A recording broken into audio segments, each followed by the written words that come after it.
बताएं कुशल, कौन से स्टॉक्स पर है फोकस?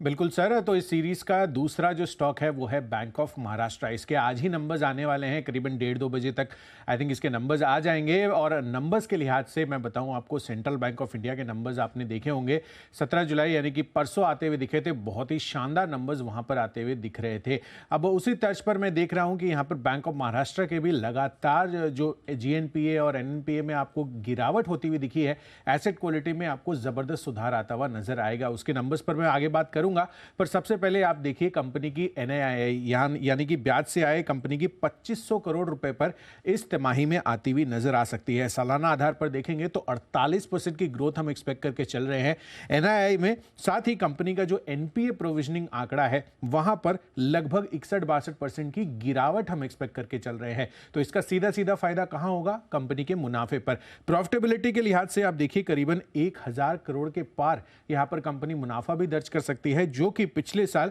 केवल 450 करोड़ रुपए का था। तो यानी कि 122% के उछाल हम मुनाफे में भी एक्सपेक्ट कर चल रहे हैं। तो लार्जली तीनों पैरामीटर्स पर कंपनी बहुत ही शानदार प्रदर्शन कर सकती है। साथ ही कंपनी की जो एसेट क्वालिटी की मैं बात कर रहा था, लगातार Q1 FY23 से मैं इस चीज को देखता आ रहा हूं कि इनके जो एसेट क्वालिटी के नंबर्स हैं उसमें लगातार सुधार हो रहा है। और इस बारी भी तिमाही दर तिमाही आधार पर देखेंगे तो 2.47% से घटकर अभी इस तिमाही में 1.25% एक्सपेक्टेड है। और साथ ही 0.25 से 0.15 NNPA के लिहाज से बैंक ऑफ महाराष्ट्र ये अपनी एसेट क्वालिटी घोषित कर सकता है। इनफैक्ट आपने Q1 अपडेट भी इनका देखा था पहले, जब इन्होंने 3 जुलाई को ये रिपोर्ट किया था, तो बेहतरीन जो लोन ग्रोथ और साथ ही जो डिपॉजिट ग्रोथ होती हुई दिखी है, उससे भी कंपनी की आय को बड़ा सहारा मिलता हुआ दिखेगा। और FIS का भरोसा तो यहां पर और बढ़ता हुआ दिख रहा है। इनफैक्ट संस्थागत निवेशक दोनों ही FIs और DIs को मिलाकर आप देखेंगे तो पिछले साल जून 2022 में जहां पर 3.9% हिस्सेदारी थी,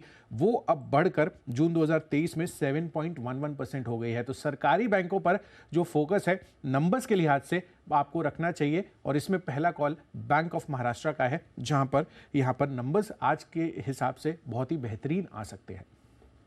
अच्छे नंबर्स की उम्मीद बैंक ऑफ महाराष्ट्र से आप करके चल सकते हैं। नतीजे आएंगे, कमाई करेंगे में हमारा शेयर। और मेरे ख्याल से कुणाल जी, राकेश जी और साथ ही सुमित जी, दोनों की लिस्ट में लगातार ये खरीदारी की लिस्ट में रहा है।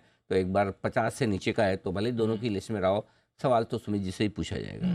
सुमित जी ने अपनी जो एक वो छाप, छवि और इमेज जो बना ली है, सुमित जी कोई इसमें घुस नहीं सकता। कोशिश भी करें कभी कुमार, राकेश जी, कुणाल जी, तो आप चिंता न करें, ज़्यादा कामयाब हो नहीं पाएंगे आपके होते हुए। बताएं सर, बैंक ऑफ महाराष्ट्र के चार्ट्स।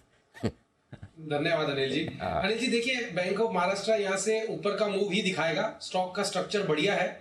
कुछ दिनों पहले हमने इसमें बाय का व्यू भी दिया था, और ये स्टॉक ऊपर का मूव दिखा रहा है। और अभी यहाँ पे ब्रेकआउट आने वाला है। जैसे ये 33 का लेवल तोड़ेगा 33, तो उसके बाद स्टॉक में एक अच्छा मोमेंटम बनेगा, और 36 रुपए और पोजिशनल तौर पर 40 रुपए ये लेवल स्टॉक में ऊपर की तरफ देखने को मिलेंगे।